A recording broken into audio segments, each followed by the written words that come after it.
The chandeliers sparkled like stars. Above the grand ballroom of the Grand Metropolitan Hotel, it was Chicago's most glamorous night, the annual Children's Foundation Charity Gala, where the city's elite gathered in dazzling gowns and sharp tuxedos to raise money for education. Among them stood Margaret Thornton, a poised and powerful businesswoman who had built Thornton Industries into one of the Midwest's top technology empires. But tonight wasn't about business for her, it was about her daughter, Isabella. At 16, Isabella looked every bit the part of a young heiress, her navy blue dress catching the light, her hair elegantly pinned up. Yet behind her composed smile, there was a quiet ache. Isabella had been deaf since birth, and despite her mother's fortune, she often felt like a guest in her own world, a world that rarely spoke her language. Margaret had spared no expense trying to make her daughter feel included. Private tutors, high-tech hearing aids, elite schools, but something was still missing. What Isabella needed wasn't more money spent on technology. What she needed was connection, someone who would speak to her in the way she understood best, sign language.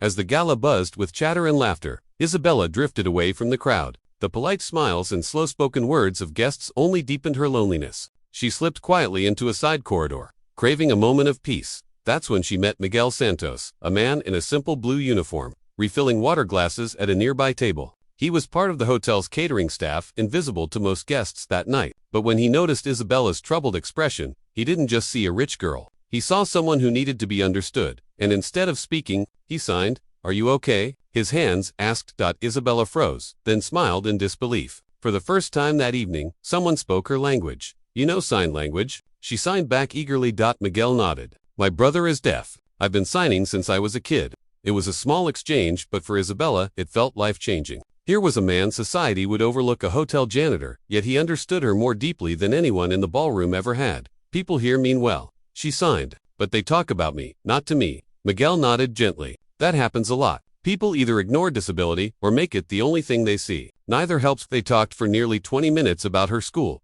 her dreams, and her passion for designing better communication tools for the deaf community. Miguel listened with genuine curiosity, admiring her intelligence and drive. That's when Margaret appeared, searching for her daughter. She froze upon seeing Isabella happily signing with a hotel worker. "Is everything all right?" she asked. Isabella grinned. "Mom, this is Miguel. He's been talking to me in ASL. It's the first real conversation I've had all night." Margaret's eyes softened with gratitude and guilt. All her wealth, all her connections, yet it took a janitor to give her daughter the gift of being understood. "You know sign language?" Margaret asked. "Yes, ma'am," Miguel replied. "My brother's deaf. I just wanted to make sure your daughter felt seen." Margaret hesitated, then said thoughtfully, "Miguel, would you be interested in helping Isabella build confidence? Maybe even teach others a bit of AS? I think people could learn from you." Miguel looked surprised. "I'm not a teacher, ma'am. I just know the language." But Isabella jumped in, her eyes bright. "You've helped me more in minutes than most do in months. You don't need a degree to teach understanding." That moment sparked an idea, one that would change many lives. Margaret offered Miguel a position at Thornton Industries, not as a janitor, but as Director of Accessibility and Inclusion. His job, to teach the company and the community how to make spaces truly inclusive, not just accommodating. 6 months later, Miguel had transformed the company's culture. He introduced ASL classes, created accessible events, and even helped hire deaf employees, including his own brother. And Isabella, she had found her purpose. Working alongside Miguel, she launched a mentorship program for deaf teens, helping them connect with professionals who understood their journey.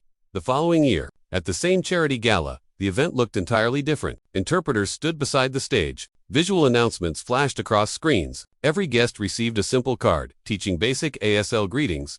And standing at the podium, Isabella addressed the crowd, her voice steady, her words sincere. "Last year, I felt invisible," she said. "Tonight, I feel seen." True inclusion isn't about expensive technology, it's about people who take the time to communicate. Miguel stood beside her, signing every word.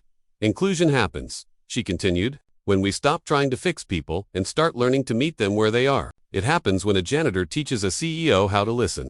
The room erupted in applause, not out of pity, but in respect. That night, the gala didn't just raise money. It raised awareness that real kindness means connection. Months later, at the hotel where they first met, a small display stood in the staff corridor. It showcased facts about deaf culture and sign language, a quiet reminder that powerful change often begins in the most ordinary of places, because sometimes, all it takes to transform a life is someone willing to listen differently. This has been a story from Whispers of Kindness, where every tale reminds us that compassion can change the world. If this story touched your heart, don't forget to like, share, and subscribe for more stories celebrating empathy, inclusion, and the simple power of human connection.